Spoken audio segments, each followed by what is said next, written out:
नमस्ते, आदाब, सत श्री अकाल। क्राइम नेशन के आज के इस एपिसोड में मैं मिथुन सिंह आप सभी का स्वागत करता हूं। आज की सच्ची घटना एक ऐसी घटना पर केंद्रित है जो रिश्ते की सभी मर्यादाओं को तार तार करती है। एक 25 वर्षीय चाचा अपनी सकी भतीजी को लेने के लिए उसके स्कूल जाते हैं और मास्टर साहब से कहते हैं कि मास्टर जी, घर में कुछ ज़रूरी काम है, सो मैं अपनी भतीजी को लेने के लिए आया हूँ। मास्टर जी भी कहते हैं ठीक है, चूँकि उसका वो सगा चाचा होता है। तो फिर बच्ची को बुलाया जाता है और बच्ची अपनी बैग लेकर आती है और अपने चाचा के साथ अपने घर की ओर चल देती है। लेकिन कुछ देर बाद मास्टर जी के मन में एक शंका घर कर जाती है और वह सोचता है, मैंने जो किया गलत किया, मुझे ऐसा नहीं करना चाहिए था। स्कूल में जब छुट्टी होती है तभी मुझे इसके घर के लिए जाने देना चाहिए था। इसी शंका से ग्रसित होकर कि कहीं बच्ची के साथ कुछ गलत ना हो जाए, उसके पीछे पीछे चलने लगते हैं।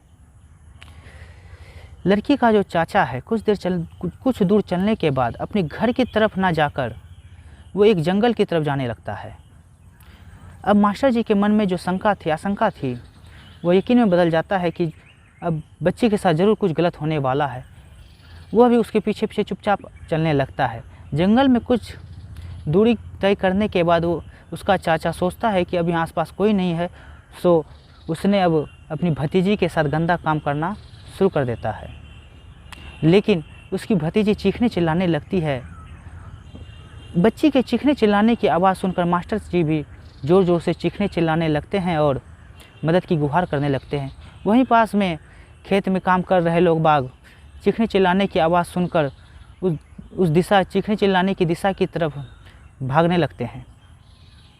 ऐसा देखकर उसका सगा चाचा अपनी भतीजी को वहीं पे छोड़कर वहाँ से भाग जाता है।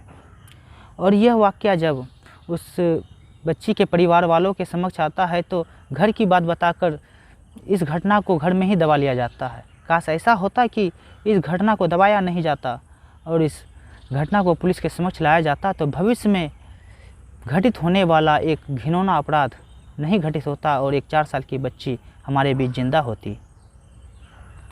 तो यह कहानी शुरू होती है 23 अप्रैल साल 2023 की शाम लगभग 4 बजे। फ़हीम नाम के युवक के जस्ट सामने एक घर होता है जहां एक बच्ची अपने घर के आंगन में खेल रही होती है। अचानक से वो गायब हो जाती है। जब गायब हो जाती है तो उसके घर वाले को खबर मिल लगता है कि बच्ची नहीं है यहाँ पर। तो फिर बच्ची को खोया जाता है और घर वाले इस कदर परेशान हो चुके थे कि ढूंढने का आलम इस कदर था कि आस पास जितने भी घर थे, जितने भी लोग थे, सभी से पूछ लिया जाता है कि कहीं आपने मेरी बच्ची को देखी है। लेकिन कहीं से कोई जवाब नहीं आता है। इस दरमियान समय भी काफ़ी बीतता जाता है। 4 बजे की बच्ची लगभग 4 साढ़े 4 बजे के आसपास बच्ची गायब रहती है और अब रात के लगभग 8-9 बज चुके थे। तो घर वाले मस्जिद की ओर जाते हैं और मस्जिद के इमाम साहब से कहते हैं कि इमाम साहब, मेरी बच्ची गायब हो चुकी है, हमने काफ़ी ढूंढा, कहीं से कोई उसका सुराग नहीं मिल रहा है। आप एक बार अनाउंस करवा दीजिए कि जो कोई भी अगर हो मेरी बच्ची को देखा हो तो मेरे घर तक पहुंचा दे। फिर मस्जिद में बार बार अनाउंस किया जाता है लेकिन कहीं से कोई उस बच्ची का सुराग नहीं मिलता है। तो इसी क्रम में लड़की के जो घर वाले हैं उसके घर के ठीक सामने जो घर है वहाँ भी बार पूछने गए होते हैं, लेकिन उसे यह कहकर वहाँ से भगा दिया जाता है कि यहाँ आपकी बच्ची नहीं है।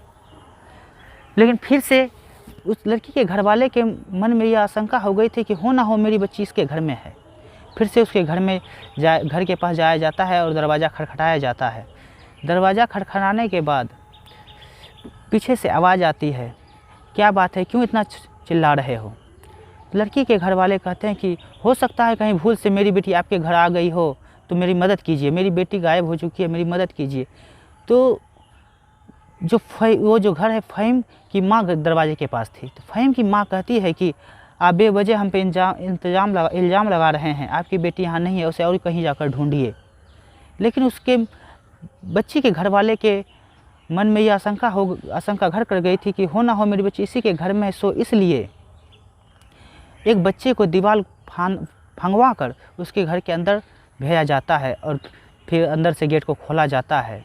और ये मैटर जो है काफ़ी गंभीर होता जा रहा था, समय बीतता जा रहा था, बच्ची नहीं मिल रही थी, सो भीड़ भी काफ़ी ज़्यादा जमा हो चुकी थी।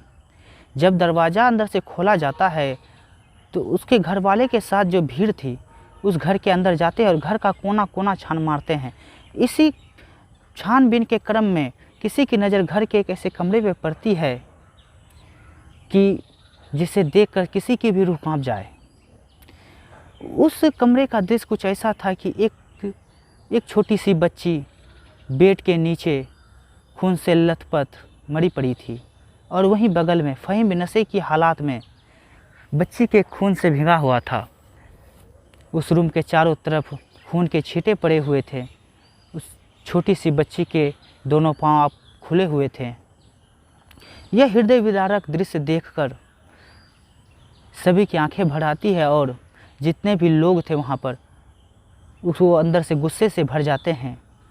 लेकिन लड़की के घर वाले का कहना था, इसे जो भी सज़ा देगी न्यायालय देगी, इसके लिए वही उचित होगा। और ये खबर जैसे जैसे धीरे धीरे आसपास फैलती जाती है, वो किसी माध्यम से, संचार के माध्यम से या किसी भी माध्यम से फैलती जाती है, जहाँ भी यह खबर जाती है सबके मन में उस फ़हीम नाम के युवक के लिए आक्रोश उत्पन्न हो जाता है।